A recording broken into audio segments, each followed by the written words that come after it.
پوچھنا چاہتا ہوں. پہلے تو جو آج پریس کانفرنس کی مفتاح اسماعیل صاحب نے، اس کے میں کچھ بڑی جلدی سے جواب دے دوں کیونکہ اس میں واضح غلط بیانی ہے.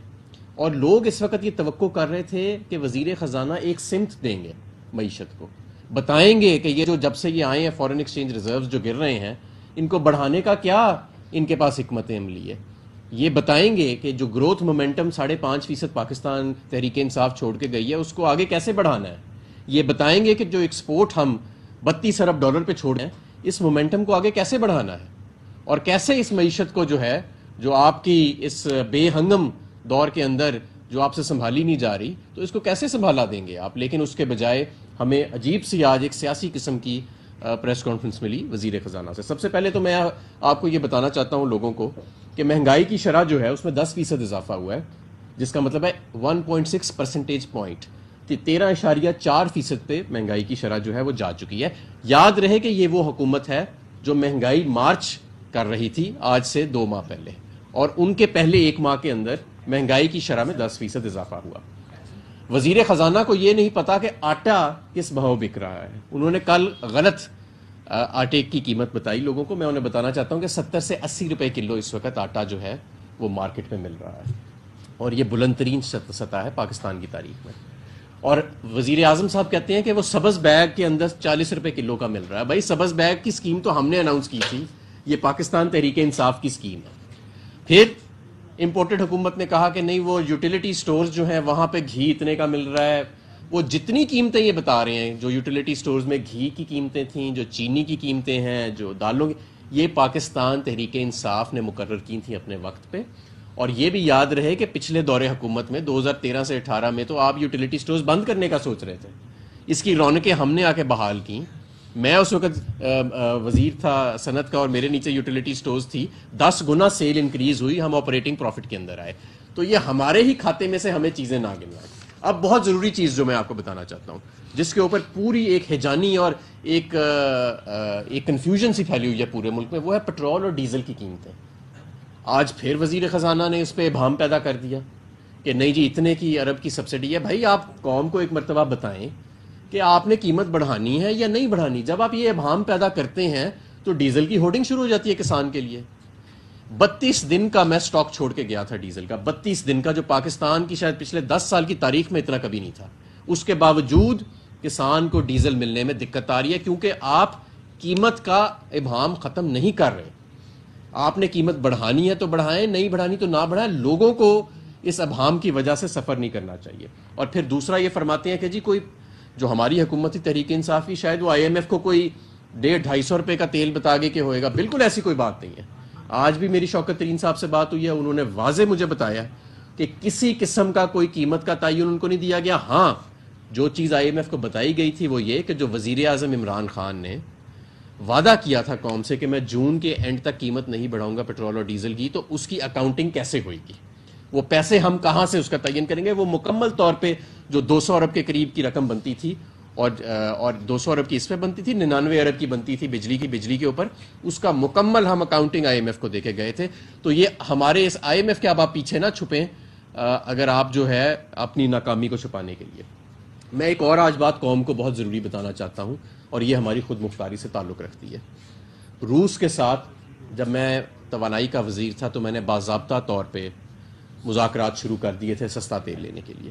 اور روس سے اس وقت بیشتر دنیا کے ممالک، جس میں ویسٹرن یورپ کے ممالک بھی ہیں اور ہمارے ساتھ جو انڈیا ہے، ہندوستان، وہ بھی 30% ڈسکاؤنٹ پہ تیل لے رہا ہے.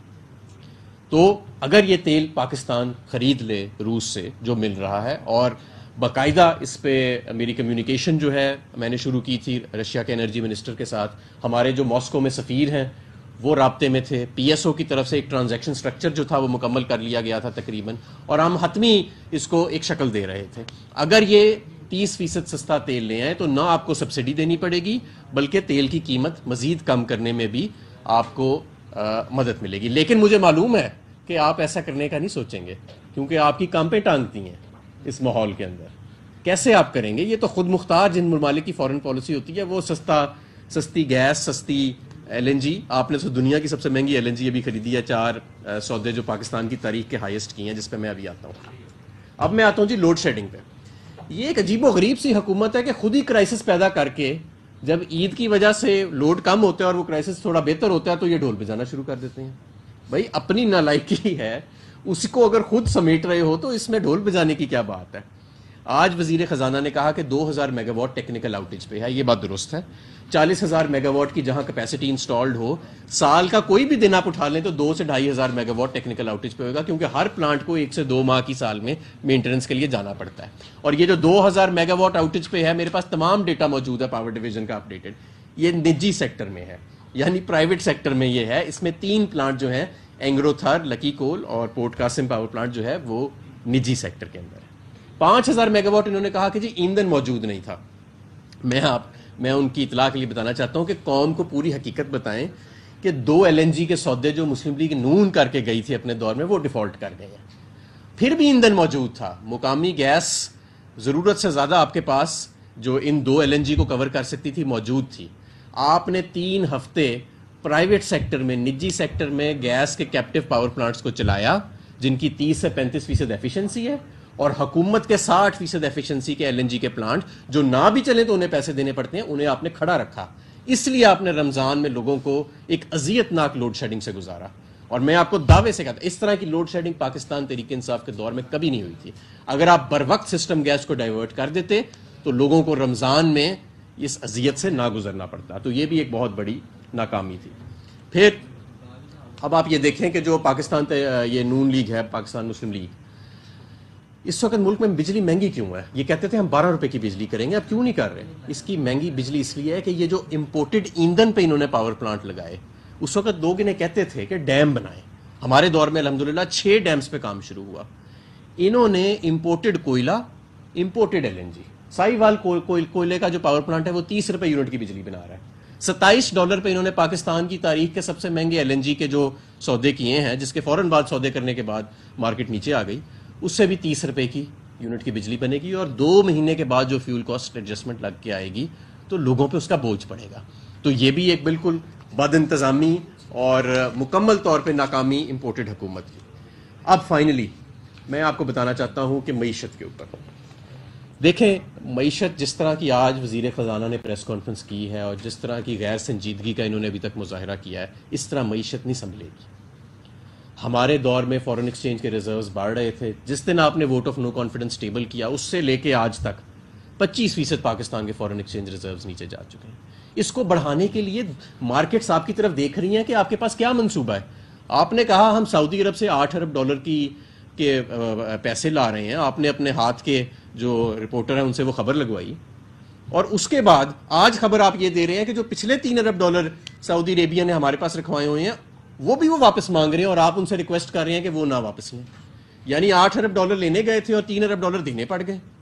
اچھا, اسی طرح چائنا کا $2.5 ارب کے لون جو پچھلے 10 سال سے رول اوور ہو رہے ہیں, ہمارے دور میں انہوں نے ہمیں اس بات کی یقین دہانی کرائی تھی کہ چند دنوں میں ہو جائیں گے, لیکن آپ کی حکومت اس کو بھی ابھی تک رول اوور کو سیکیور نہیں کر سکی, جس کی وجہ سے $2.5 ارب جو ہے وہ فارن ایکسچینج ریزرو میں نقصان ہو رہا ہے. IMF کے اوپر کہتے تھے جی 1 سال مزید ایکسٹینڈ کر دیا, $2 ارب اور ملیں گے.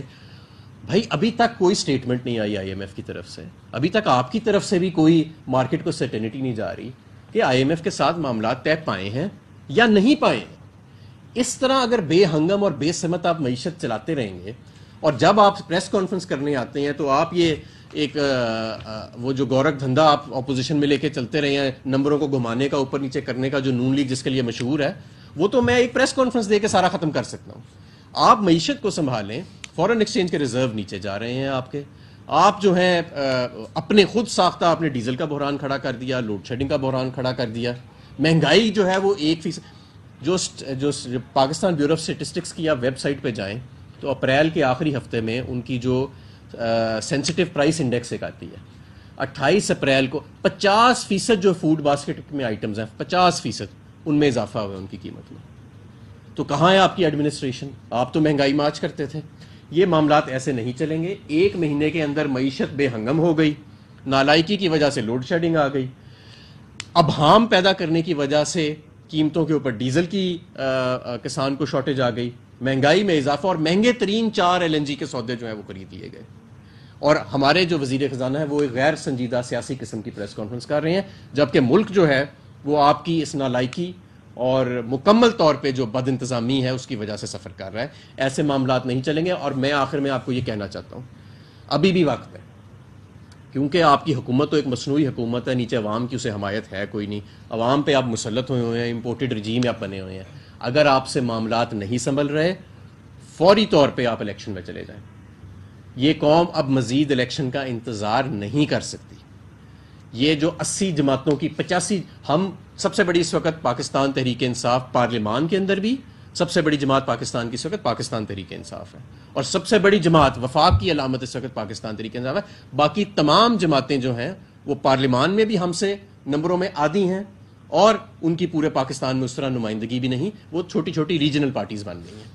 تو ہم آپ سے یہ ڈیمانڈ کرتے ہیں کہ فوری طور پہ الیکشن کرائیں, کیونکہ سیاست تو آپ نے تباہ کی ہے اس ملک کی, فورن پالیسی اور خود مختاری تو آپ نے تباہ کر دی ہے اس ملک کی, اب آپ یہ اس ملک کی معیشت بھی تباہ کر رہے ہیں.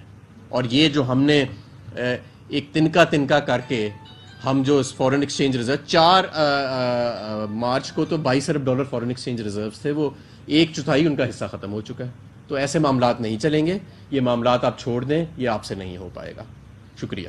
جی سوال یہ بتائیے گا 3.5 سال پاکستان تحریک انصاف کے حکومت رہی, مہنگائی کو آپ لوگ کنٹرول کیوں نہیں کر سکے؟ تو ابھی آپ ری الیکشن کی بات کر رہے ہیں, ری الیکشن سے عوام کو کیا فائدہ ہوگا؟ عوام تو یہ نہیں فگرز میں رہ گئی ہے 245 کا پیٹرول ہو جائے گا, ہم کم کر رہے ہیں, تو لوگوں کو ریلیف کیسے دیں گے آپ, چاہے مودی کا چاہے تحریک انصاف ہے؟ دیکھیں, ہم جو عوام کی نمائندہ حکومت ہوتی ہے وہی عوام کو ریلیف دیتی ہے.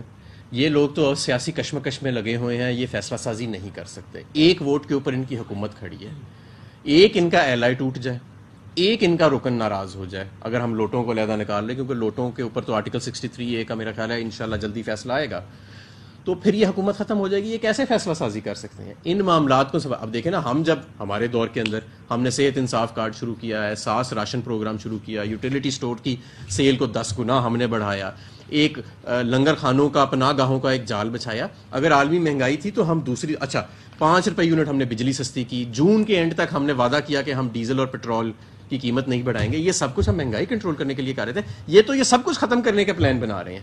تو کیسے یہ مہنگائی کو کنٹرول کر سکتے ہیں؟ مہنگائی کو کنٹرول تو ان ویلفیئر پروگرام سے جو ہم نے شروع کیے تھے ان سے, اور جو ہم نے پیٹرول ڈیزل کی قیمت کم کی, 5 روپے یونٹ بجلی کی قیمت کم کی, یہ تو مہنگائی تو انہی چیزوں سے کنٹرول ہوئے گی نا. اور میں آپ کو یہ بھی بتاؤں, اگر یہ آج ڈیزل اور پیٹرول کی قیمت 50 روپے بڑھا دیتے ہیں, جو مہنگائی کا سیلاب تب آئے گا اس کے بعد, کیونکہ ہر چیز میں اس کے بعد مہنگی ہوئے گی. ہمارے ملک میں انرجی کا بڑا بحران ہے.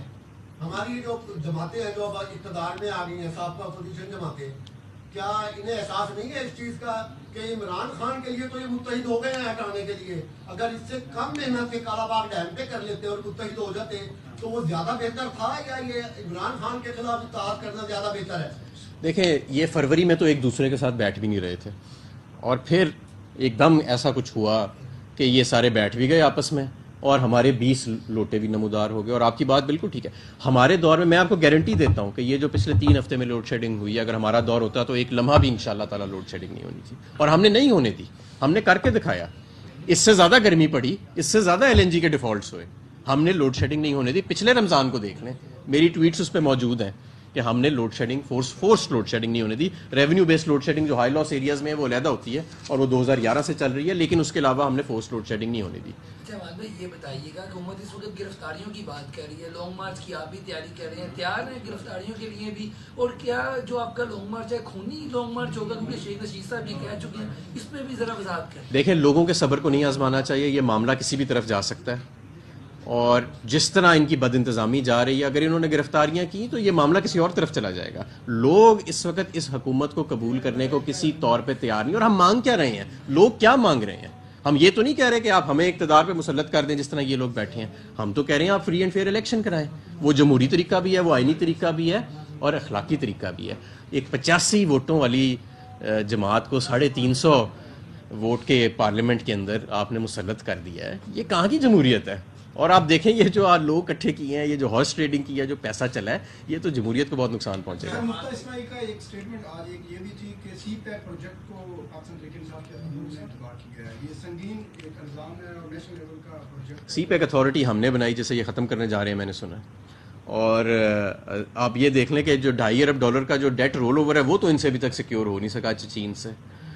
تو میرا تو نہیں خیال کہ ان کے چین کے ساتھ بھی معاملات کوئی تسلی بخش ہیں. اور آپ یہ دیکھیں کہ یہ جو یو ایس ڈیفنس اینالسٹ ہے اس نے جو فاکس نیوز کے اوپر بات کی ہے, ایک نقطہ جو اس نے اٹھایا کہ کیوں عمران خان کا جانا ضروری تھا, وہ یہ بھی تھا کہ چین کے ساتھ قربت بہت زیادہ تھی ان کی اور چین سے قربت کم کرنے کی ضرورت ہے. تو وہ تو ہو نہیں سکتی تھی, سوال ہی پیدا نہیں ہوتا تھا. اب یہ وہ حکومت آئی ہے جو ان کی کٹ پتلی حکومت ہے, پتہ نہیں اب کیا کس طرح یہ چین کے ساتھ معاملات آگے لے کے چلیں. یہ بتائیں کہ کیا آپ کے ساتھ 3.5 سال میں کوئی برا خان کی جانب سے کوئی رابطہ کیا گیا, نہیں کوئی ایسا کوئی تبادلہ کروا دیں؟ کبھی نام نہیں سنا تھا, نہ کبھی ملاقات ہوئی. دوسرا جی یہ بتا دیں کہ آپ اب دھرنا دینے جا رہے ہیں اسلام آباد میں, آپ کے جو اے ٹی ایم تھے علیم خان اور جہانگیر ترین جو روٹی پانی اور اسٹیج کا خرچہ اٹھاتے تھے وہ تو اب چلے بھائی ہم نے کراچی وہ نون لیگ میں چلے اور اس وقت آپ کو ایک مذہبی جماعت, آپ ان کے ساتھ ان کی سپورٹ کی حاصل تھی, آپ کس جماعت کی حمایت حاصل کریں گے اور جو کھانے وغیرہ کا خرچہ وہ کون کرے گا؟ پہلی بات تو یہ ہے کہ ہم کراچی میں جلسہ کر چکے ہیں, ہم پشاور میں کر چکے ہیں, ہم اسلام آباد میں کر چکے ہیں اور لاہور میں, اور پہلے سے کہیں زیادہ کر چکے. اور میں آپ کو یہ بھی بات بتاؤں, یہ جو اے ٹی ایمز نے ایک پروجیکشن دی ہوئی تھی یہ درست نہیں تھی. ہمارے سارے پارٹی کے کارکن, سارے پارٹی کے ٹکٹ ہولڈرز ہر جلسے میں کنٹریبیوٹ پہلے بھی کرتے تھے اور اب بھی کرتے تھے. تو یہ جو ہمارے ساتھی دوسری طرف گئے ہیں, یہ دوسروں کو بھی ابھی مہینے دو بس سمجھ آ جائے گی کہ یہ کون سے تحفے ہم نے بھیجے ہیں. آج جو ہٹ ہوئی ہے گاڑی شہباز گل صاحب کی, آپ نے بات کر دی تھی, سوری میں لیٹ آیا تھوڑا سا, اس کے بارے میں آپ کیا کہتے ہیں کہ کیا یہ دانستہ طور پہ یہ بھی کام شروع کیا جا رہا ہے, آپ اس کو کس معنی میں؟ جو ابھی تک اطلاعات سامنے آئی ہیں وہ دو طرح کی خبریں آ رہی ہیں, اس لیے میں اس پہ کوئی حتمی بات نہیں کرنا چاہتا. ایک جو آپ نے بات جس طرف اشارہ کیا اس طرف بھی آ رہا ہے, اور دوسرے آپ جب تک اس پہ میرے پاس مکمل حقائق نہیں ہوں گے میں ایسے بات کروں گا نہیں. جی سر. میں یہ پوچھنا چاہتا ہوں کہ جو تحریک انصاف ہے اس کا اسے ایک ریکارڈ قائم کیا تھا 136 دن کا. جی اب تو یہ طے ہے کہ شاید تحریک انصاف اپنے اس ریکارڈ کو نہیں توڑ سکتے. ٹھیک ہے. لیکن اس وقت بھی جو تحریک انصاف کو کچھ نہیں ملا. ٹھیک ہے. اب جو آپ دھرنے کی بات کر رہے ہیں, جلسوں کی بات کر رہے ہیں, تو پھر اب وہ اس وقت کچھ نہیں ملا تھا, آپ کیسے سمجھتے ہیں کہ اس کے بدلے میں آپ جلدی الیکشن دیکھیں جی, ہم 4 حلقوں کی ڈیمانڈ لے کے ہم نے پچھلا دھرنا کیا تھا کہ 4 حلقوں کو کھولیں. ٹھیک ہے. اور میں سمجھتا ہوں اس دھرنے کے نتیجے میں جو پاکستان کا بیانیہ پورے ملک میں چلا, اس کے وجہ سے ہمیں 150 سے اوپر نئے قومی اسمبلی کی سیٹیں ملی. اس وقت جو قوم کھڑی ہے, یہ اب پاکستان تحریک انصاف کا ورکر نہیں ہے صرف, اس وقت قوم پوری انتخابات چاہتی ہے. قوم اس مسلط شدہ حکومت کو ریجیکٹ کر چکی ہے, اور آپ دیکھیں گے جس دن تاریخ کا اناؤنس ہوئے گا اور جس دن ہم باہر نکلیں گے تو یہ قوم ساتھ باہر نکل رہی ہوگی, صرف پاکستان تحریک انصاف باہر نہیں نکل رہی ہوگی. یہ اب پورے پاکستان کی حقیقی آزادی کی مارچ ہے. یہ تحریک انصاف کے دھرنے سے آپ اس کو بالکل تشبیہ نہ دیں. اچھا سر, میں ایک سوال کرنا تھا سندھ کے حوالے سے. جی ڈی اے جس طرح آپ کے ساتھ ابھی بھی کھڑی ہے سندھ میں, اور سندھ کے اندر بھی بڑا مطلب لوگوں کے اندر غصہ ہے اس حکومت کے خلاف, اسپیشلی زرداری رجیم کے خلاف. وہاں کے لیے کوئی پلان ابھی تک سامنے نہیں آیا کراچی کے علاوہ سندھ کے اندر؟ بالکل آئے گا جی. میں سمجھتا ہوں اس وقت سندھ بھی سندھ میں بھی بہت زیادہ بیداری ہے, اور وہاں پہ بھی لوگ جو ہیں وہ اب تبدیلی چاہ رہے ہیں. جو سندھ کے دیہاتی علاقے ہیں وہاں پہ ایک جاگیردارانہ اور ظلم پہ مبنی جو نظام ہے اس کو ایک زرداری راج کے ذریعے کنٹرول کر کے سندھ کے شہروں کو بھی کنٹرول کیا جا رہا ہے. اور جو سندھ کے دیہاتوں کا حال ہے کہ سب سے جو ہیومن ڈیولپمنٹ انڈیکس کے سب سے پور انڈیکیٹرز ہیں وہ آج سندھ میں ہیں. اور یہ کیسے لبرل ہو کے باتیں کرتے پھرتے ہیں اور سوٹ ٹائی پہن کے دنیا میں اپنے آپ کو لبرل بناتے پھرتے ہیں, ایک بدترین جاگیردارانہ نظام کی پیداوار یہ بن چکا ہے یہ جو پاکستان پیپلز پارٹی کی حکومت ہے سندھ میں. اور وہاں پہ لوگ اب آپ لوگوں کی وجہ سے, میڈیا کی, سوشل میڈیا کی وجہ سے لوگ بیدار ہو گئے ہیں, نوجوان وہاں کھڑے ہو گئے ہیں, اور انشاءاللہ تعالیٰ آپ دیکھیں گے ادھر بھی تبدیلی آئے گی اگلے الیکشن. یہ اسی لیے تو الیکشن سے بھاگ رہے ہیں کیونکہ انہیں پتہ ہے جس دن الیکشن اناؤنس ہو گیا تو عمران خان کی بھاری اکثریت کو پھر کوئی نہیں روک سکے گا. اور یہی وجہ ہے کہ یہ مسلط ہوئے پڑے ہیں, منہ کالا کرا کے اقتدار میں آئے, اور مجھے لگ رہا ہے ایسے ہی نہیں اقتدار سے جانا پڑے گا. یہ بتائیے گا اسٹیبلشمنٹ نے کوئی رابطہ کیا ہے آپ سے یا پھر وہ میرے دور علم میں بند ہو نہیں گئے ہے, ہیں؟ میرے علم میں نہیں, فی الحال ہمارا کوئی رابطہ نہیں. یہ کہ میں یہ پوچھوں گا, آج ابھی یہاں سے بتایا تھا میں کو وفاقی وزیر اطلاعات جو ہیں مریم محمد سے, انہوں نے کہا ہے کہ ہم تحریک انصاف کے خلاف ایک انکوائری کمیشن بنا رہے ہیں اور بڑی غیر جانبدار ہوگا. ہمارے خلاف بنا رہے ہیں انکوائری. اچھا, وہ انکوائری کر کے بتائے گا کہ آپ کے خلاف کیا سازش ہوئی. بات تو آپ اس کو مانیں گے یا نہیں مانیں گے؟ بات یہ ہے, ہم نے تو کہا ہے کہ ایک جوڈیشل کمیشن بنائیں, سینئر امپارشل ججز کو اس کے اندر ڈالیں, اور ہم آج بھی اس پہ قائم ہیں.